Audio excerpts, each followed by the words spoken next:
ভাইরা আমার, আল্লাহ রাব্বুল আলামিন সূরা আল বাকারার 103 নম্বর আয়াতে বলছেন, ওয়ালাউ আন্নাহুম আমানু ওয়াত্তাকাউ লামাসুবাতুম মিন ইনদিল্লাহি খায়র লাউ কানু ইয়ালামুন। আল্লাহু আকবার। পৃথিবীর মানুষেরা যদি ঈমান আনত, আল্লাহকে রব বলে মেনে নিত, আর আল্লাহ রাব্বুল আলামিনকে ভয় করত, রব্বুল আলামিন নিজেই বলছেন লামাসুবাতুম মিন ইনদিল্লাহি খায়রুন, ওই লোকেরা রব্বুল আলামিনের পক্ষ থেকে উত্তম বিনিময় তারা পেয়ে যেত। সুবহানাল্লাহ। তাহলে রব্বুল আলামিনকে ভয় করব, উত্তম বিনিময় আমাদের জন্য প্রস্তুত। সুবহানাল্লাহ। লাউ কানু ইয়ালামুন, পৃথিবীর মানুষেরা যদি এটা জানতো যে আল্লাহকে ভয় করলেই ভালো বিনিময়, উত্তম বিনিময়, শ্রেষ্ঠ প্রতিদান আমাদের জন্য প্রস্তুত আছে, এটা যদি পৃথিবীবাসী জানতো তাহলে অবশ্যই আল্লাহকে ভয় করত। তাহলে এখন আমাদের আল্লাহকে ভয় করতে হবে, না করলে জান্নাত মিলতে পারে না। 2 নাম্বার, নিজেকে নিয়ে আর পরকাল নিয়ে চিন্তা করতে হবে। প্রিয় ভাইয়েরা আমার, সূরা আল হাসরের 18 নম্বর আয়াতে আল্লাহ বলছেন, ইয়া আইয়ুহাল্লাযীনা আমানুত্তাকুল্লাহ ওয়াল তানজুর নাফসুম মা কদ্দামাত লিগাদ ওয়াত্তাকুল্লাহা ইন্নাল্লাহা খাবীরুম বিমা তা'মালুন। ও পৃথিবীর ঈমানদাররা শুনে নাও, তোমরা আল্লাহ রাব্বুল আলামিনকে ভয় করো। ওয়াল তানজুর নাফসুম মা কদ্দামাত লিগাদ, আর পরকালের জন্য কি পাঠাচ্ছ সেইটা নিয়ে একটু চিন্তা করো, সেইটা নিয়ে একটু ভেবে দেখো। পরকালের জন্য সালাত পাঠাচ্ছি নাকি পাপ পাঠাচ্ছি? পরকালের জন্য আমার স্ত্রীর পর্দা পাঠাচ্ছি নাকি আমার স্ত্রীকে অর্ধ উলঙ্গ করে রাস্তায় পাঠাচ্ছি? এটা একটু খেয়াল করতে হবে। আপনার মেয়েকে আপনি দিয়েছেন রাজশাহী বিশ্ববিদ্যালয়ে, ঢাকা বিশ্ববিদ্যালয়ে, ঢাকা মেডিকেলে, রাজশাহী মেডিকেলে। হঠাৎ করে দেখা যায় আপনার মেয়ে বোটানিক্যাল গার্ডেনে ঘোরে, আপনার মেয়ে পদ্মা গার্ডেনে ঘোরে ছেলের হাত ধরে। হাসরের ময়দানে আপনার মেয়ের যদি পর্দা অবস্থায় ইউনিভার্সিটিতে থাকতো, আপনার মেয়ে যদি পর্দা নিয়ে মেডিকেলে থাকতো, নিজের ইজ্জত সম্মান যদি রক্ষা করত, হাসরের ময়দানে এর বিনিময়েও আপনি জান্নাত পাইতে পারতেন। যখন আপনার মেয়ে বিশ্ববিদ্যালয়ে যাওয়ার পরে ওই ধরনের নোংরা জায়গায় যায়, ওই ধরনের নোংরা জায়গায় ছেলেকে নিয়ে চলে যায়, তার মানে বুঝতে হবে ওই মেয়ে আপনার জন্য জাহান্নামের কারণ হয়ে যেতে পারে। কথা কি বোঝা যায়? রব্বুল আলামিন বলছেন, ওয়াল তানজুর নাফসুম মা কদ্দামাত লিগাদ, তোমরা পরকালের জন্য কি পাঠাচ্ছ এটা নিয়ে একটু চিন্তা করো। মানুষকে একটু ভালো আচরণ দিচ্ছ নাকি অন্যায়ভাবে মারছ? এখন তো দিনে দুপুরে আমাদের বাংলাদেশে খুন হয় না, রাত্রে খুন হয়? দিনেই খুন হয়। আসামি খুঁজে পাইতে পাইতে 50 বছর, ফাঁসি হইতে হইতে 14 বিড়ি শেষ, তাই কি না? এটাই হলো আমাদের বাংলাদেশের অবস্থা। আর আমাদের সামনে যারা, আমরা যাদের পেছনে ছুটি, তাদের কাজ এরকম একটু চান্স পাবো আর মানুষকে ভালো ভালো কথা শোনায় দিব, কিন্তু কাজের কাজ কিচ্ছুই নাই। কথা বুঝছেন তো? কাজের কাজ কিচ্ছু নাই।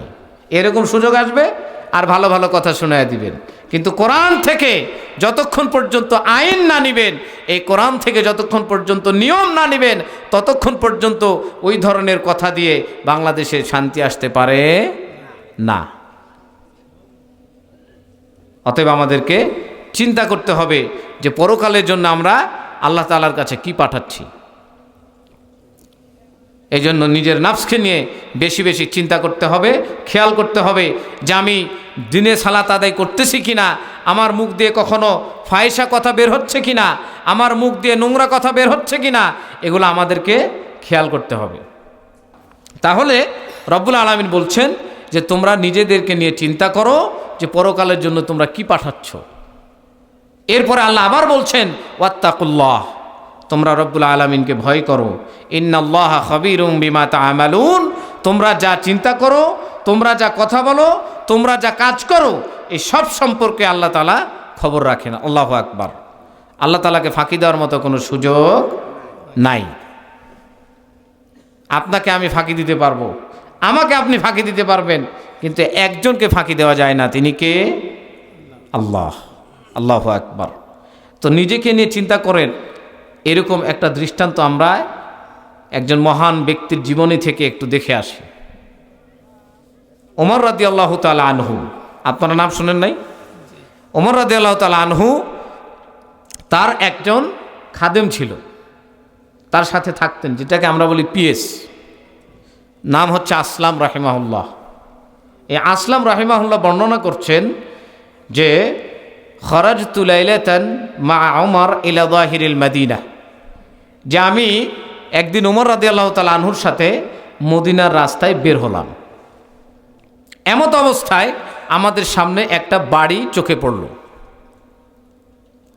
তো আমি এবং ওমর রাদিয়াল্লাহু তাআলা আনহু সামনে আগালাম। সুবহানাল্লাহ। রাত্রের অন্ধকার। ওমর রাদিয়াল্লাহু তাআলা আনহু বাড়ির দিকে যেতে যেতে খেয়াল করলেন একজন মহিলার কান্নার আওয়াজ শোনা যায়। ওমর রাদিয়াল্লাহু তাআলা আনহু ভয়ে পালান নাই। তিনি তার নেতৃত্ব নিয়ে বড়াই করেন নাই, তিনি তার রাজত্ব নিয়ে দূরে সরে যান নাই, বরং তিনি ওই মহিলার বাড়ির কাছে গেলেন। দরজার বাইরে থেকে মহিলাকে জিজ্ঞেস করলেন, ও মহিলা, তোমার কি হয়েছে? অনেক দূর থেকে তোমার কান্নার আওয়াজ শোনা যায়। ও মহিলা, বলো তোমার কি সমস্যা, তোমার কি অসুবিধা, তুমি একটু খুলে বলো। মহিলা বলল, ও আল্লাহর বান্দা, শোনো, তুমি কে আমি জানি না, তবে শুনে নাও। আনা ইমরাআতুন আরাবিয়্যাতুন লাইসা ওয়ালাইসা ইনদি শাইউন, আমি একজন আরবি মহিলা, আমার সন্তান প্রসব হবে, কিন্তু আমাকে সাহায্য করবে এইরকম কেউ আমার কাছে নাই। আমরা হলে কি করতাম? দৌড় মারতাম। কোন মহিলা সন্তান হবে, কার হবে, ও বাঁচলে কি মরলে কি দেখার নাই। কি ওমর রাদিয়াল্লাহু তাআলা আনহু কেঁদে ফেললেন। সুবহানাল্লাহ। ওমর রাদিয়াল্লাহু তাআলা আনহু কেঁদে ফেললেন। তিনি ছুটে গেলেন বাড়ির দিকে। বাড়িতে গিয়ে স্ত্রীকে বলছেন, ও আমার বিবিরে, শোনো, তোমার কাছে এমন কিছু আছে নাকি যা দিয়ে আল্লাহ তাআলা তোমাকে উত্তম প্রতিদান দিতে পারেন? ও আমার বিবিরে, শোনো, তোমার কাছে যদি এমন কিছু থাকে যেই জিনিস দিয়ে তুমি একজন গর্ভধারিণী মহিলাকে সাহায্য করতে পারবা। আমার স্ত্রী হলে কি বলতো, রাত্রি 12টা বাজে, এখন তুমি গান নিয়ে আসছো, এই শীতের মধ্যে বিছানা থেকে উঠা যাবে না, হয় তুমি ঘুমা, নইলে দরজার বাইরে থাকো। হ্যাঁ, কিন্তু জান্নাতি ব্যক্তির স্ত্রীও জান্নাতি। সুবহানাল্লাহ। ওমরের এই স্ত্রীর নাম হচ্ছে উম্মে কুলসুম, আলী রাদিয়াল্লাহু তাআলা আনহুর মেয়ে। সুবহানাল্লাহ। ওমর রাদিয়াল্লাহু তাআলা আনহু জান্নাতি, তার স্ত্রী জান্নাতি, তার শ্বশুর আলী রাদিয়াল্লাহু তাআলা আনহু জান্নাতি। আর আমরা যাদের পিছনে দৌড়াই তাদের চেহারা, সুরত, আচার আচরণ, কথাবার্তা, চাল চলন দেখলে কি মনে হয়? যা মনে হয় আপনারা ভেতরে রাখেন। ওমর রাদিয়াল্লাহু তাআলা আনহুর বিবি বললেন, স্বামী গো, আমার কাছে এরকম কিছু আছে যা দিয়ে এরকম মহিলাকে সাহায্য করতে পারবো। সুবহানাল্লাহ। ওমর রাদিয়াল্লাহু তাআলা আনহু বললেন, ঠিক আছে, আমি আটা আর ঘি নিচ্ছি, আর বাকি যেই আসবাবপত্রগুলো লাগবে সেগুলো তুমি নাও। ঘটনা কিন্তু বানোয়াট না। ইমাম ইবনু কাসির রাহিমাহুল্লাহ আল বিদায়া ওয়ান নিহায়ার 7 নম্বর খণ্ডের 153 পৃষ্ঠায় এটা নিয়ে এসেছেন। ওমর রাদিয়াল্লাহু তাআলা আনহু নিজেই আটা আর ঘিয়ের প্যাকেট তার পিঠের উপরে নিলেন, আর স্ত্রীকে অন্যান্য জিনিসপত্র দিলেন যেগুলা মহিলাদের সন্তান হওয়ানোর জন্য লাগে। দুজনেই রওনা দিলেন ওই বাড়ির দিকে। স্বামী স্ত্রী দুজনেই চলে গেলেন। যাওয়ার পরে ওমর রাদিয়াল্লাহু তাআলা আনহু তার স্ত্রী উম্মে কুলসুমকে বললেন, বিবিরে, তুমি যাও মহিলার ঘরের ভিতরে যাও, তুমি তাকে সাহায্য করো, আর আমি ঘরের বাইরে ওই মহিলার স্বামীর সাথে একটু গল্প গুজব করে সময়টা কাটায় দেই। সুবহানাল্লাহ বলেন। আমিরুল মুমিনিন গল্প করতেছেন কার সাথে? অচেনা লোকের সাথে। আল্লাহু আকবার। আর আমাদের একটু আগে বলে গেলেন সার সার বলা লাগবে না, সার সার বলা লাগবে না। আদৌ কতটুকু বাস্তবায়ন হবে আল্লাহ ভালো জানেন। আমাদের বাংলাদেশের যদি 71 সাল থেকে বাংলাদেশের বয়স ধরি, আজকে 55 বছরে সাধারণ কোনো কিছু পরিবর্তন হয় নাই। 55 নয়, 500 বছরও সম্ভব নয় যদি কোরআনের আইন না মানে। কোরআন থেকে কথা বলতে গেলে আমাকে এগুলো কথা বলতেই হবে। আমি কারো এজেন্ট হয়ে কথা বলতে আসি নাই। ওমর রাদিয়াল্লাহু তাআলা আনহুর স্ত্রী ভিতরে ঢুকে গেলেন। ওই মহিলার সন্তান হওয়ার জন্যে তিনি সাহায্য করলেন। আর ওমর রাদিয়াল্লাহু তাআলা আনহু বাইরে ওই লোকের সাথে গল্প করলেন, ওই মহিলার স্বামীর সাথে গল্প করতেছেন।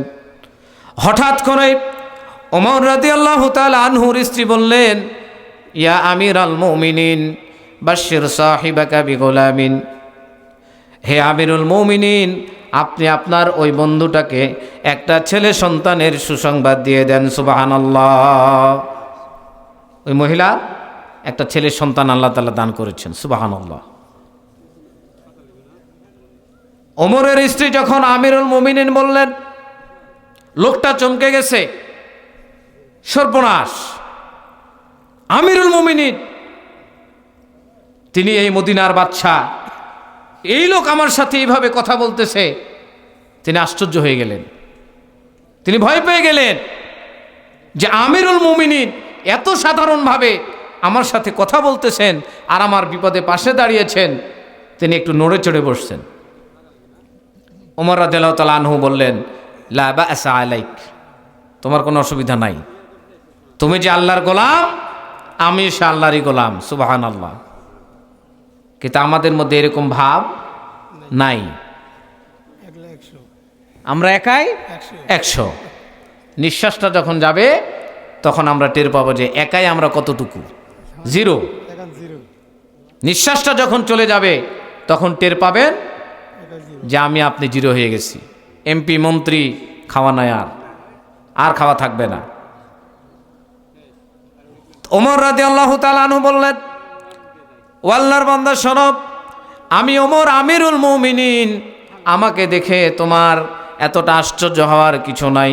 তুমি যে আল্লাহর গোলাম, আমিও সেই আল্লাহর গোলাম। সুবহানাল্লাহ।